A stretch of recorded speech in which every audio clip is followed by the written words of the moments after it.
Okay, here we go. Let's try this again. The first connection didn't work. I couldn't see Carla in, so here we are, um, waiting for her to request to come in.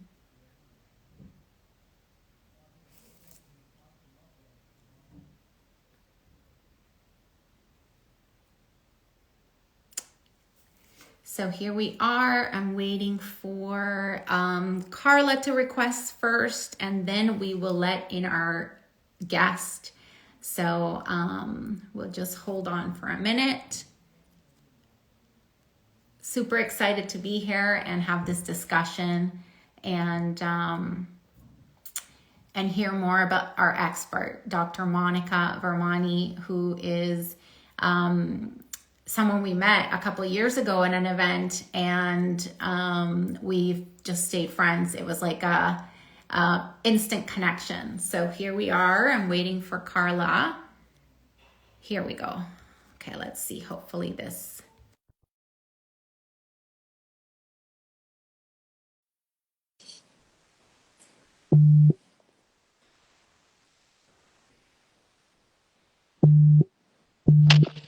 Okay, I think it worked. it worked. Everyone, thank you for being here with us. We're very excited to this episode of I Do Life. Uh, by coincidence, we're both wearing somehow, I don't know if you can see, it's not that's our uniform. We come up and plan the colors of what we're wearing, something happens. It always happens. Yeah, So we just got back from our trip to Miami. We had an event and some work, to do work and play a little bit in Miami, which is always nice. So we're going to be, giving you a little bit more, I'm sure on social media, you see some videos and pictures of our trip, but it was a great experience. We met some amazing people. Miami is definitely a city with a lot of energy. So great experience. We're happy to be back. We're happy doing what we love, which is yes, this. And today we're going to talk about something that it comes across a lot in our lives, especially with Delk and myself. And we experienced that as well in Miami because Miami was a lot of exposure to social media and, being exposed to other people, meeting, networking. So this topic that we're talking today is going to be great for everyone, not only for the ones that are using social media, but that we're exposed in different ways to be ourselves. It's so hard, right? So, yeah. yeah. So welcome everyone. We are super excited, as Carla said, to discuss this great topic. It'll be a powerful conversation.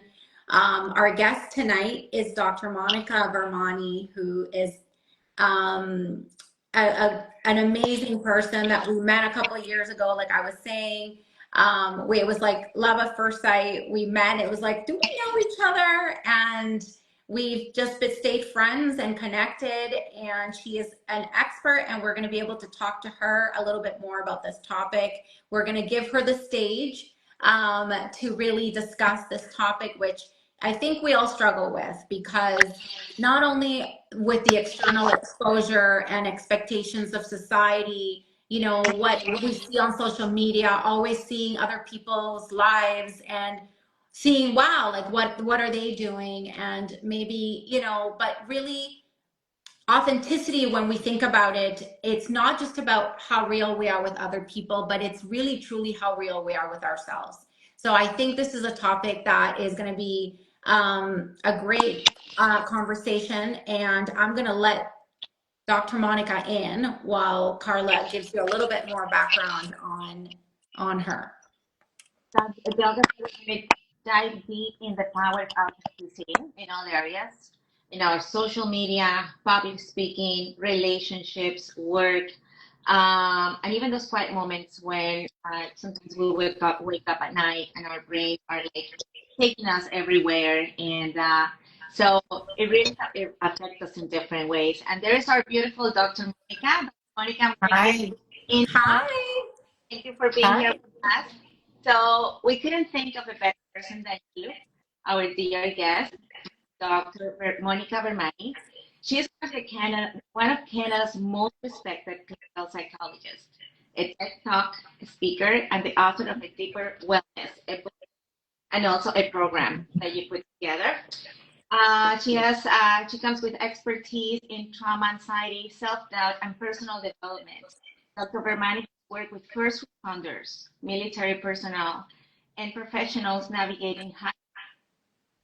She also created the Start Living corporate wellness programs, which help individuals and teams prioritize mental health and live authentically. We're more than honored to have here Dr. Monica.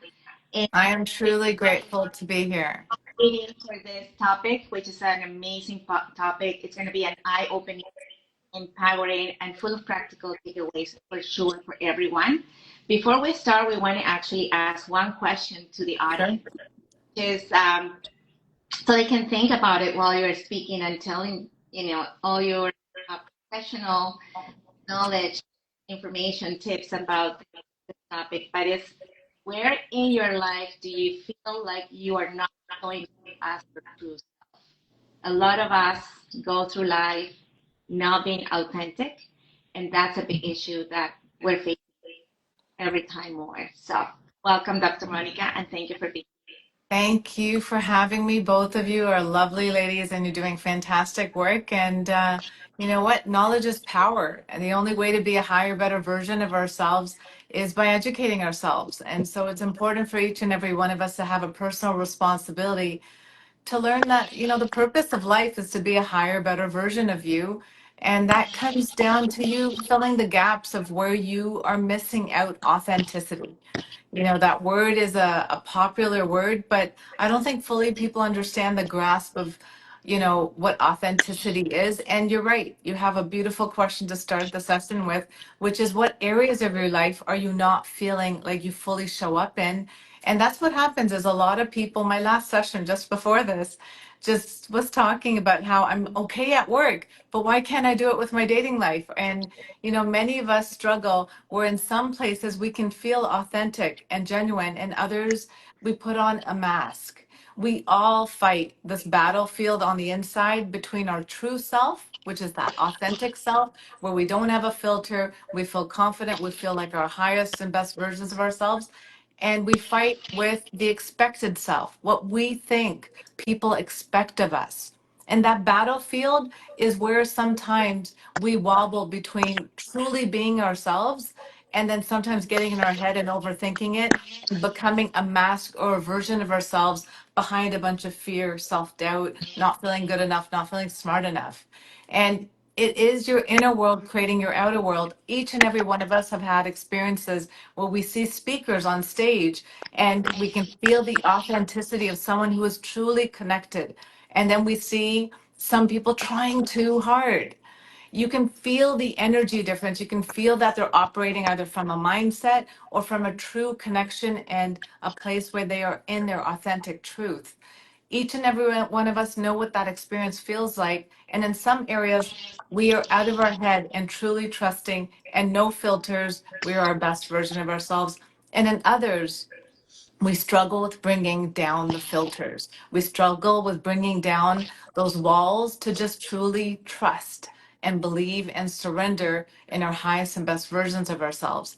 There's a Western concept of fake it till you make it. And that sometimes makes us live in our head up to a certain part, and then we drop our filters and we just are our authentic truth. And, most of us have that. I even think when I did my TED talk, the first 30 seconds, I looked nervous and then it was gone. But at least it was 30 seconds, not, the full 20, 30 minutes. And many of us have to realize, what is it about me? What are the negative thoughts, the narratives that we grow up with that makes us get into our head?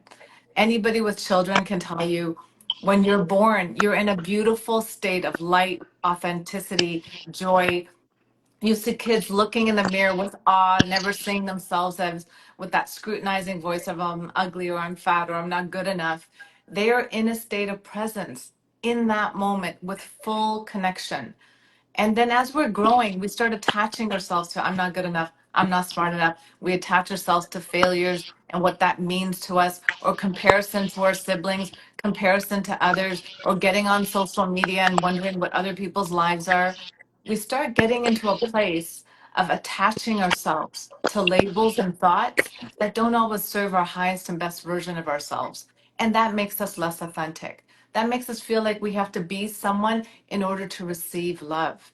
The truth is, most parents can relate to this. I always say if your child did something hurtful or disappointing, got arrested or got into trouble or did something disappointing to you, you might be disappointed, but would you love them less? And most parents say no, I'd still love them. I'd be hurt and disappointed, but I'd still love them.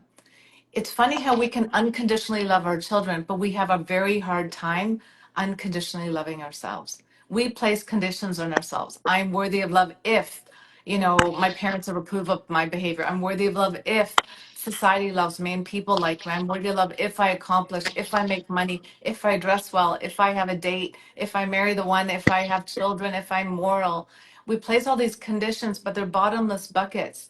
The truth is, our authenticity comes when we're in a place where we can say, I am worthy of love with or without these things.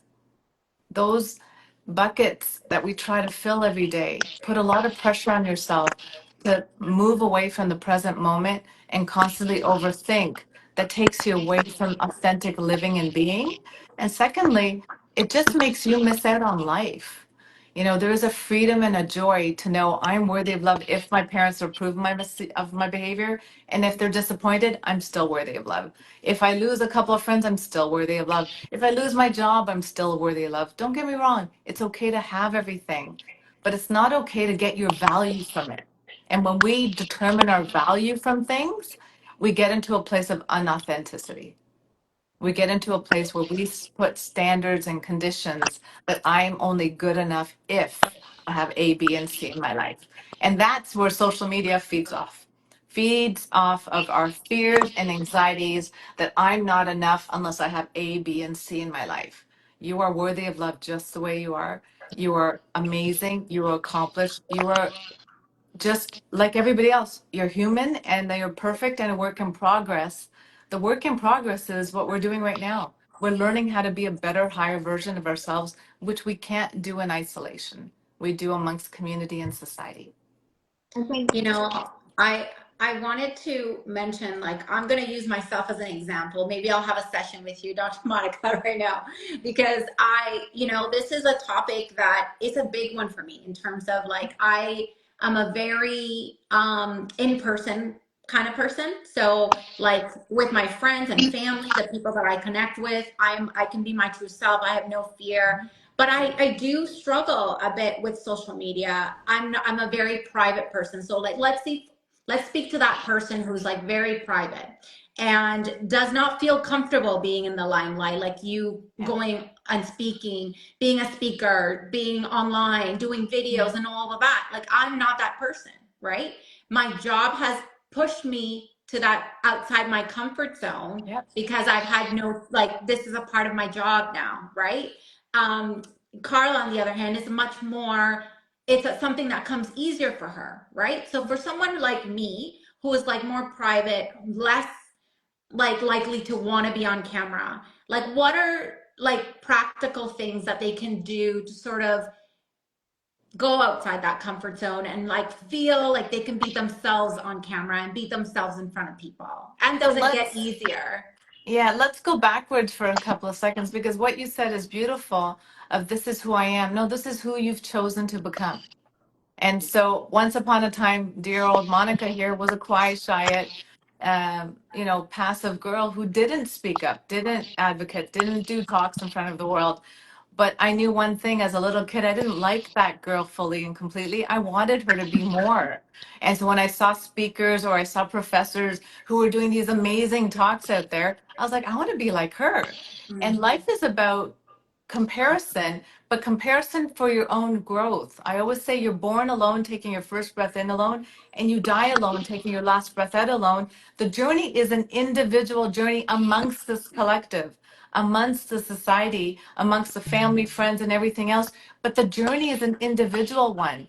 Who do you choose to be? Who do you want to be? And if you were raised in an environment where maybe, you were quiet and passive and shy or alone as an only child or an eldest born, you might find that you've ascribed to certain traits.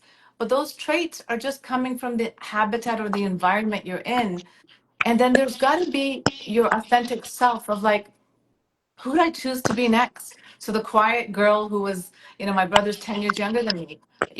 I was alone for 10 years. I didn't have a sibling around. So I was very quiet. I was very shy. I was very introverted.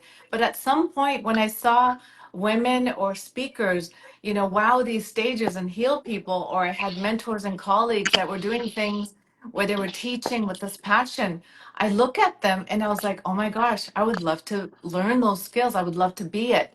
So comparison is when I see someone I judge as less than, I'm like, I grew from there. And when I see somebody I judge as better than me, I can acquire that skill and become it. And so deep down inside, if you see me in a social gathering, I'm the quiet girl who just wants to listen and observe, enjoy the food and the music. I'm That's not me. the extrovert, but I can turn on the extrovert because I've learned that skill serves me in work, serves me in teaching, serves me to not have you guys fall asleep at 5 o'clock if I'm running a group therapy program. You have to learn certain attributes that you admire in others, sometimes to be your highest and best version of you, which is sometimes that authentic calling that you're meant for more, you're meant to do more. The only thing that holds you back is you. When you believe in concepts that who I was is who I need to stay to be. We are all born with equal opportunities in many ways, many different circumstances, many different childhood experiences. And I'm not saying your traumas or your anxieties or the narratives that you hold on to don't hold you back. They do. Once upon a time, you developed narratives of I have to be this person, or, there's too many other siblings around and I need to be the quiet one because they all take all the space. There's a reason why we become the way we become, but who you choose to be as you grow is an individual adult choice. Do you bring along your traumas and hold on to that personality to continue? Or do you shed the skin of who that person was to reinvent yourself and here and now become who you fully want to be? Life is a series of experiences. That's it. And we choose to label our experiences as positive or negative. So we're the ones in charge of labeling and judging. We're judging ourselves and we're judging others. When you look at social media, you can judge those people negatively or judge those people that's learning and teaching you something. There is a mindset that you have to work on. Authenticity is really making the whole drama of life about you to be your highest and best version of you in the definition you think is right for you. Now, we all have, like I said, hardships. I think coming in a human body, it comes with duality. Duality is happiness and sorrow, success and failure. Being on earth as a human being comes with duality, and duality will bring you hardships, difficulties, challenges, and that can keep us in a lower vibration. Our job is to raise that vibration every day. Remind yourself of the good. We're here and there's so much beauty amongst the chaos. Are you focused on the good amongst the bad? And if you watched my TED Talk, I always say life is about replacing one thought with the other, replacing the negative thoughts with positive ones. There is nobody who escapes suffering. Everybody's got suffering. But as a psychologist, I can tell you suffering is the catalyst for change. And that suffering shifts you to be a higher, better version of you. So when you are frustrated with being the quiet girl or the introverted person, and you really want to be different, that suffering on the inside of feeling like an outsider will shift you to take on a job that makes you a better version of you, or to take on a role with friends, colleagues, and doing a podcast right now to be an extrovert. You will shift yourself to challenge yourself, because why not? We're here to be the best versions of ourselves. If you're here for your own journey, you're the only one observing it, you're the only one judging it. Other people's opinion of you is none of your business. It's your opinion of yourself that matters. And it's your opinion of you that makes you unauthentic too. I think a lot of people are related to this. Unfortunately, the way a lot of us are living, because we have the pressure of social Yeah, and being in front of people, like as being part of our job, as Adelka said, it takes away the freedom if we're not authentic. So I thought it was so key to mention freedom to feel we're our true self. But only not only in business, but we also lose it in a personal level when we can Mhm. relationships, when we don't know how sometimes to speak up for things that we believe. And I find this is a problem that our society faces now, especially being exposed by so much content that we want to kind of imitate. We want to do the same thing. We want to look at people and us, looking the same way or having a lifestyle that people showcase in social media. That's not even real. As you say, life is a duality of two things. But we see sometimes not really the reality of what they're going through. So Yeah. it's interesting, and I hope topic helps a lot of people that are listening because Yeah. all somehow go through a phase of not feeling authentic. Yeah, and reality is a very interesting thing. There's always going to be your truth, my truth, and the truth. We all have a screen door in front of us of how we see the world and why we see it that way. It's important for us to sometimes pause and reflect, look inwards. What is the purpose of my behavior? There is always going to be somebody who misunderstands you. There is always somebody who's going to see ill in you. Jealousy, envy comes from sometimes people's own vibrations of where they're stuck. What we need to do is have compassion for people, but compassion doesn't mean tolerating bad behavior. And compassion doesn't mean putting yourself down to make other people feel comfortable. Compassion means loving yourself and live and let live. Compassion also means understanding, going inwards. Pay attention to the thoughts in your head. Are they coming from a bad place? Are they just coming from truth? Are they coming from speaking your mind and feeling safe? When I say your inner world creates your outer world, do a mental filter, do a mental inventory. What are my daily thoughts about? Am I waking up in the morning hard on myself, hard on others, judging me, judging others? Am I feeling miserable, or am I waking up feeling gratitude for the life I have, gratitude for the people surrounding myself? Maya Angelou says this beautiful quote: take charge of the energy in your space. Social media is the energy in your space too. What are you watching? What are you reading? What are you watching on the news? How is it impacting your mind, body, and soul? How is it impacting your decisions on a day to day basis? How is it impacting your joy and level of joy? We are in this beautiful world that we are blessed with.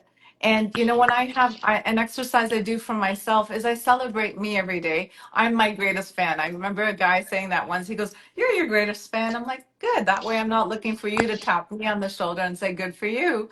I learn to increase that volume of seeing the good in me. I'm not perfect. Nobody's perfect. We're perfect and a work in progress. But let's work on celebrating ourselves, but also paying attention to the good in life. Learn to see the good in yourself and good in your experiences. Last week I was teaching and I looked outside the window and there was this beautiful body of water. And I said to myself, "Monica, remember this."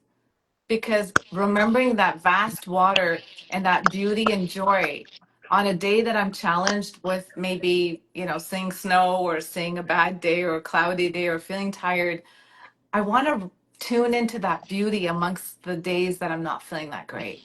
And we all need to realize that, again, social media is out there so that we have knowledge at our fingertips. So we can also learn from others.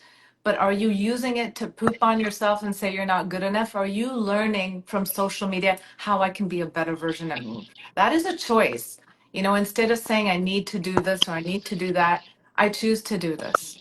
I choose to speak up. I choose to be quiet. I choose to, challenge myself. I choose to stay as I am and love myself as I am. It is choose your own adventure. Today's world with technology, we feel this pressure to be human doers. We've lost the human being component to be human doers, and we're constantly go, go, go. Slow down, pause and reflect, go home, sleep, rest, take care of yourself, get back to the basics. Life is wonderful when you are at a place of balance. And social media can make us lose balance very easily. We start getting onto our phones more often. We sometimes miss smelling the roses, enjoying that coffee or that wonderful cookie with it. Learn to pause and reflect and realize, am I becoming a human doer, including overly active in my head, or am I slowing down? Because when you take care of yourself, mind, body, and soul, you eat well, you sleep well, you exercise and breathe, you know, you also have a calm state of mind then, and that calm state of mind gives you more patience, more tolerance, and also puts things in perspective so that you don't keep trying to have the same conversation with yourself, which is putting yourself down. And when I said exercise and breathing, you know, a lot of my patients have anxiety. Anxiety comes into this part of the head. Boom, boom, boom, rumination, racing in your head, motor in your system. Most people with anxiety do short and shallow breaths. And so no wonder all the energy is here. We're not getting it any further. Learning to just breathe from your belly and ground yourself is the fastest way to get perspective on what do I need right now and going inwards. Nobody outside of you is going to give you the answers for your life. You got to go inwards and see what feels organic, see what feels what's right, and also ground yourself every day so that your mind is not stuck in the anxieties of whatever you were influenced by. We have so much wonder and amazing things out there, but we do stay stuck in yesterday, and that keeps us in a place of turmoil. You know, whatever's happened is done. Here and now, it's not there. Here and now, what do I have to do? Here and now, who do I have to be? Here and now, what brings me peace? You know, last week I was meditating, and I was fortunate that I was teaching a class that one of the teachers is like, why don't you meditate this one? And I'm just going to facilitate it and you can enjoy the silence. I said, great. So I sit down, I take a breath, and as I'm starting to meditate, the guy next to me falls asleep and starts making noises.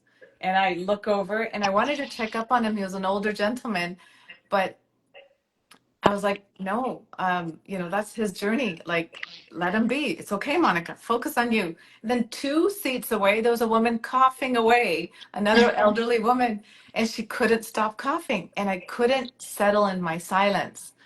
And I was just breathing deeply. And I was antsy. I was probably fidgety. And one of my colleagues came up to me and she poked at my chest and she said, Monica, you wanted to meditate. You go find your peace. You go find your silence. You go bring that to yourself and don't let the chatter outside of you disturb your peace. And then she walked away. And then I was like, yeah, I bring my peace. I bring my quiet. I bring my happiness. I'm going to go in and find it right now. And literally, as I did that, I focused on my breath and I heard them still. I heard him making noises. I heard her coughing, but I tuned them out very quickly to just be steady in my silence, in my peace, and go, oh my God, this is what I wanted. I wanted to be at peace and in meditation, and here I am. We don't sometimes have the patience and the calmness and the love for ourselves to walk through clearing the clutter and the chatter.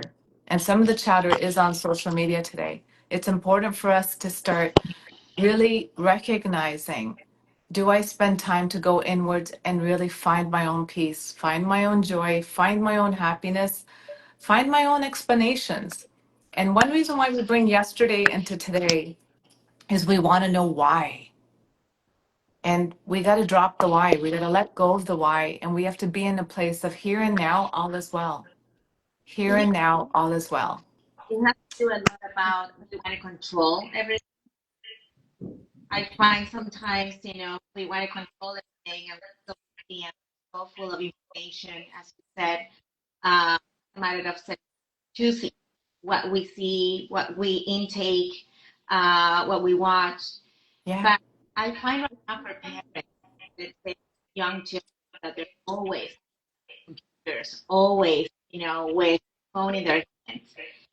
How do they teach them to be present and learn to be authentic, not comparing themselves? I find it so, especially at a young age when kids are growing up, for parents to really be on top and Yeah.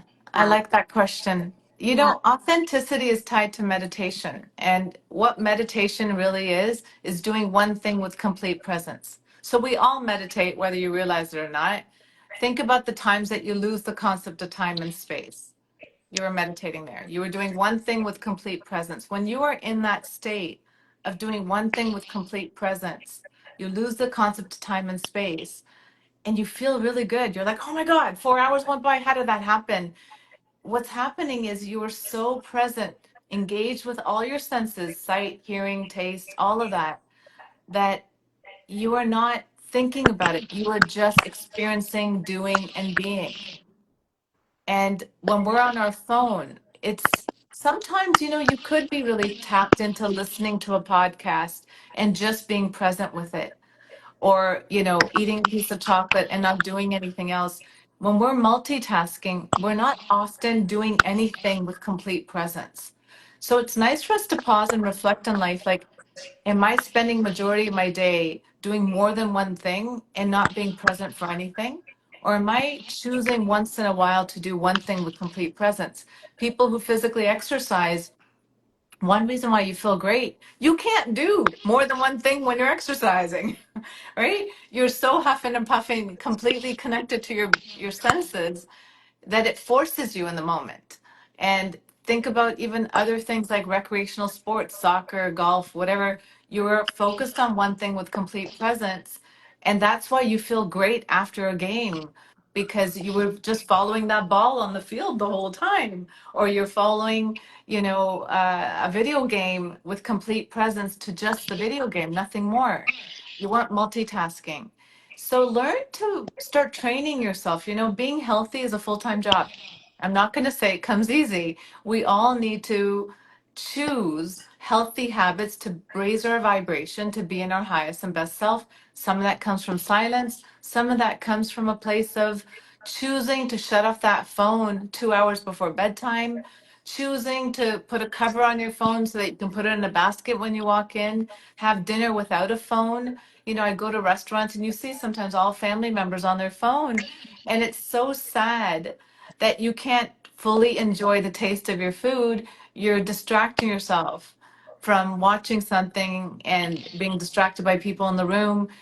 you know, there is a purpose and a place for us being distracted. Sometimes we do that because we don't like what comes up.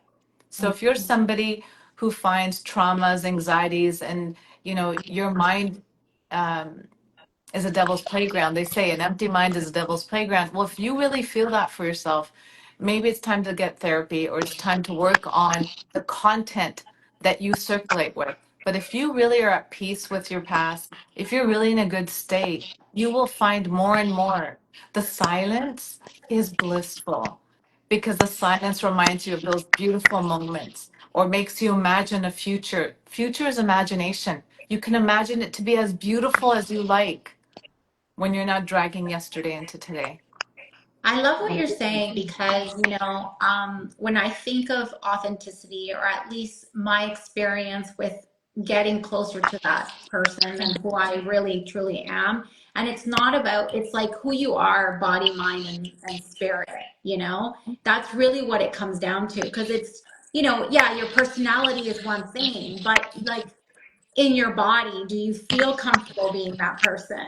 And like for example, like the inner work that I've done and the awareness of the experiences that I've had, the relationships that I've been in, the people that I've been in, really, like, and all those things teach you so much about who you are. And then it's like, it's what you said about like not living in the past and living in the present. It's okay to look at the past and say, why did I do that? Like, what am I here to learn from that so I can be better in the future, But you right? can So, also just choose to recognize that as a human being, we have a monkey brain. The monkey brain yeah, always is going to judge. When you're meditating, you're never in silence. So these people have this concept that you're meditating and your mind is no, still. That is not reality. Reality is when you're meditating, monkey brain is at it, but you're not paying attention where you're attached to every thought. So I like to see it like you're behind a waterfall. The waterfall's in front of you, and yeah. those are your thoughts, but you're not getting wet. You're just observing the thoughts. Recognize that everybody's mind chatters, everybody's mind jumps around. And sometimes when you're in that stillness, you lose the concept of time and space and you feel the presence of stillness. And what a blissful experience. But it doesn't come all the time. And the past, we all have one. But you have to sometimes look at, if I'm looking back in my car, I'm going to hit something in front of me. I can't look backwards and move ahead. Your past has taught you to be who you are today. You do the best you can with what you knew when you were in grade 3. You knew grade 3 material, you did the best you could with what you knew. Now you're in grade 5, you know grade 5 material. You shouldn't be shitting on yourself saying, why didn't you know more in grade 3? You did the best you could in what you knew at that age. Let that go.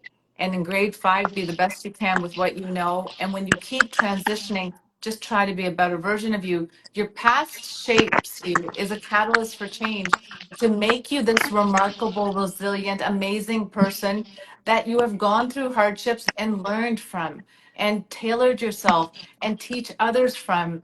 But trust me, when you were younger, you're not going to have all the knowledge set to do everything right.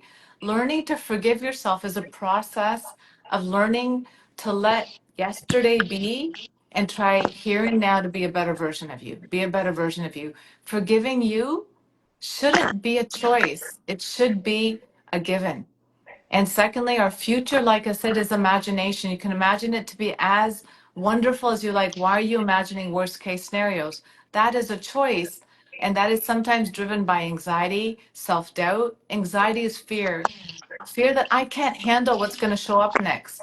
That's why we hold on to past experiences. I don't want to repeat bad things, but you won't. We do the best we can with what we knew after that experience. You do know better.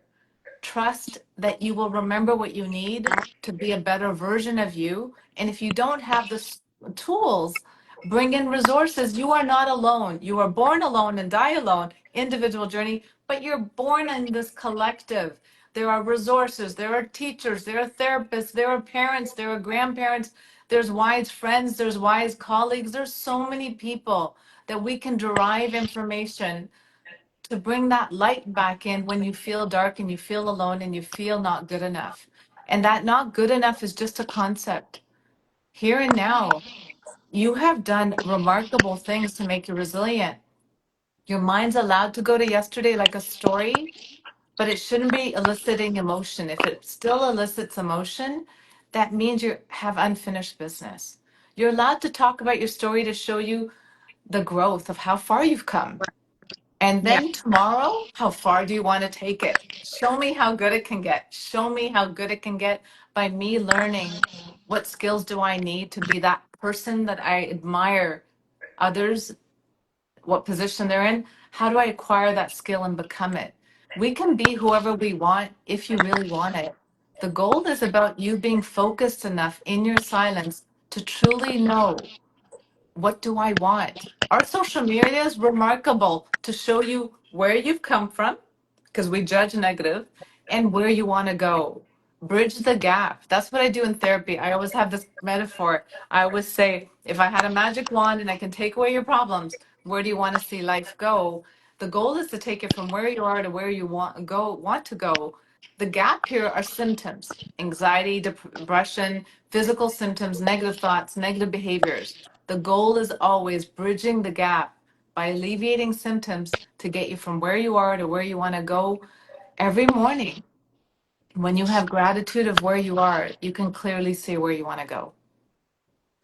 Yeah. No, I hear what you're saying, and I love that because I think, one of the things that I myself, like I was mentioning, and I'm sure a lot of people feel this way. Like, let's say you're doing a video and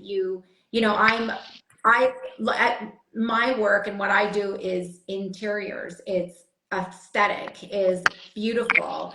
And so there's an element of, I'm not going to use the word perfection, Mm-hmm. but you have to showcase your work in a very particular way because that's what you do, right?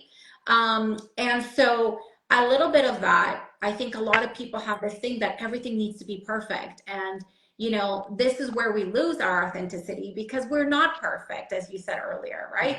And I feel like that's something that people may struggle. Like, let's say tonight, for example, I did a video, I did it 3 times. Like, why did I have to do it 3 times? Right now, I'm being completely authentic and true. This is what I did, a video, and it took me 3 times to do it for no reason. I was like, oh no, I didn't say it like this, or I should have said this. It should not matter, You right? know what? So Perfect is a concept after all. It's it again, is. there's your truth, my truth, and the truth. There's your level of perfection, my level of perfection and perfection. I had a very good thesis. I used to be very perfectionistic when I was younger. And you learn these habits sometimes from psychopathology in your life. Like I know I developed some of my perfectionism to feel worthy, to feel good enough. And I thought if I can do things perfectly, everybody will hire me, everybody will want me, everybody will appreciate me. And you try to become this ideal version so that people will again feel that you're worthy of love. Yeah. Sometimes we people please, sometimes we overextend, sometimes we do things, with that extra touch and tenderness because we want people to see value or good in it so that because I get my value from it. That's codependency, right? You need to be needed, you need to be liked, you need to do things perfectly for people to see you in a certain light. But that's sometimes also a mental illness that can drive you to a place of anxiety, depression, not feeling good enough, constantly striving and never filling that bucket up. We got to sometimes recognize that perfection wise, there's always a standard, and you sometimes with age and maturity learn what is enough instead of perfect. So my thesis professor was an amazing guy that when I was doing my thesis, he said, Monica, I'm going to give you some good advice. I said, sure. And he goes, every assignment you do it beautifully. This thesis, I want you to do 50% of the work you usually do on an assignment. I was like, excuse me? This is my thesis. And he's like, yeah. He goes, you do such a good job on papers that if you try to make this thesis perfect, you will never get it done. And every PhD student's dream is to finish and move on. And if you're trying to make it perfect, it's never going to get done. And that's all of our nightmares come true. You need to just make it good enough because trust me, your good enough is going to be better than average. When he said that to me, it made me realize how hard I was pushing myself, that I never see it. Because when you're living in the bubble of your own world, you don't recognize your talent, you don't recognize your status or your standards and how high they could be compared to others because you don't know what other people are doing. And Yeah. with age and maturity, you start recognizing, oh my gosh, you know what? Other people do a quarter of the work that I'm doing. Why am I working so hard? You know, you have to learn to start really accurately seeing what are the things that drive me. And sometimes what drives you um, makes you unhealthy. There's a quote I love to live by: being well adjusted to a sick society is unhealthy. We live in a society that is sick. It promotes overworking. It promotes, perfectionism. It promotes being accessible 24/7. You don't hear from someone right away and, they're upset.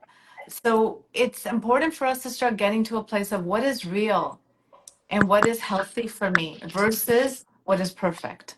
Sometimes what's healthy for me is doing 25%. And that's okay. Learning to give yourself permission. And some of you who have children, you'll realize that your standard of perfectionism at work goes down because you'd rather be home playing with your kids. Our standards constantly change. If you got sick tomorrow, again, you got to put health towards you and everything else takes a back burner. Learn to start recognizing life comes in ebbs and flows.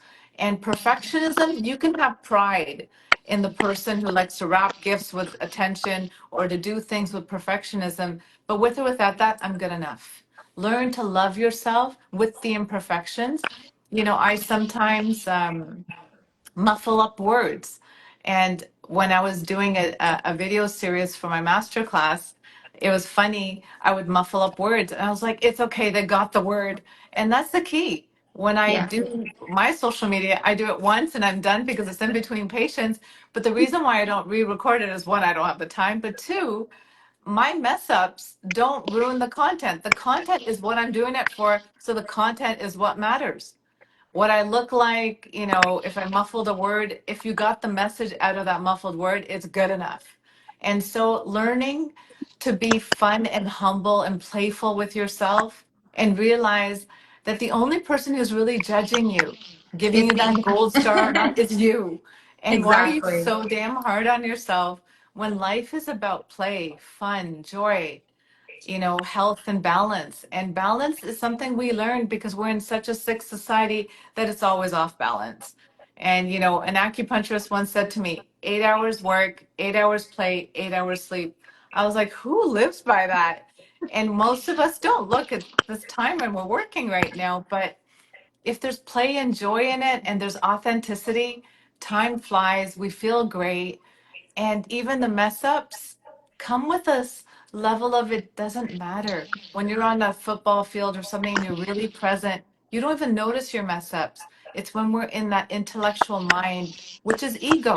I need to be perfect. If you remove the ego and you're just in your heart, it's good enough. I love that. I just want, before we exit from this, there's a question actually that Sure. somebody's asking. So, when on social media, I see a lot of people being negative on other people's posts, especially if they have a lot of engagement. How do you navigate that if they're trying to grow your audience, if you're trying to grow your audience? Stay in your lane. You know what? Life is about stay in your lane. Like I said, you're born alone, you die alone. Stay in your lane. What are your objectives when you go on social media?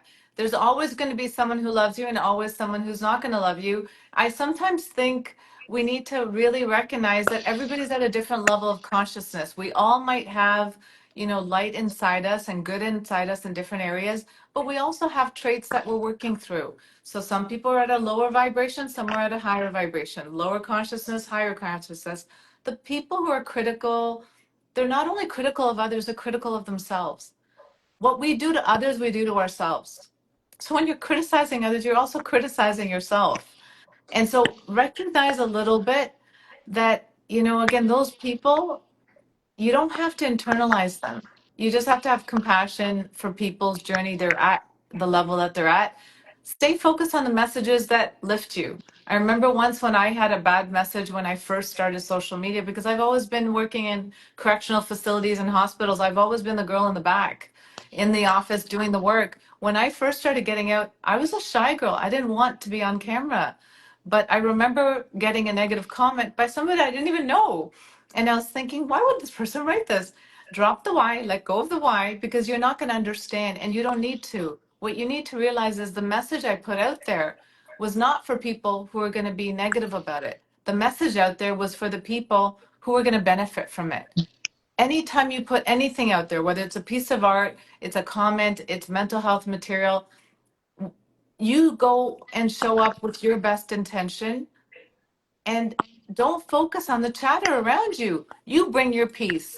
And my piece is the content out there is to help people grow and be a better version of them. The people who learn and like it, great. And the people who don't, stop watching it. Mind your own business. Other people's opinion of you is none of your business. It disturbs your peace. If you're trying to make everybody love you, not everybody's going to love you. Sometimes people have our triggers. If your mother used to hit you and she was a brunette, she might not like me just because I'm a brunette. It doesn't make logical sense. Drop the why. You're never going to understand why people don't like things. It comes from their insecurity, it comes from their triggers. It sometimes just comes because they're hard on people and they're hard on themselves. You don't need to understand everything. You need to focus on stay in your lane. What's going to make me happy? What's going to make me better? What's going to bring me peace? And make that happen for yourself. We're Right. in charge. I choose to No, focus on reading people's negatives or to focus just on the message and getting it out there.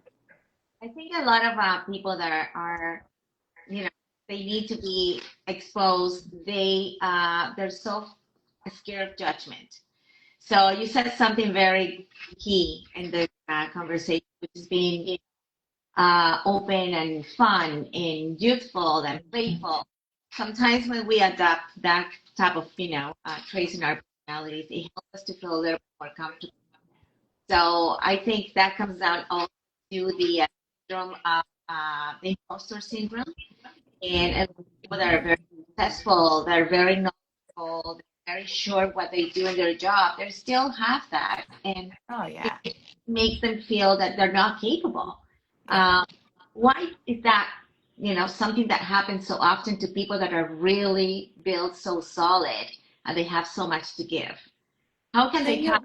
let's talk about imposter syndrome for a minute because, like, everything, the first time you do something, you know, um, you're nervous because you don't know what you're doing and you don't know if you're good at it yet. So think about the first time you tied your shoelace.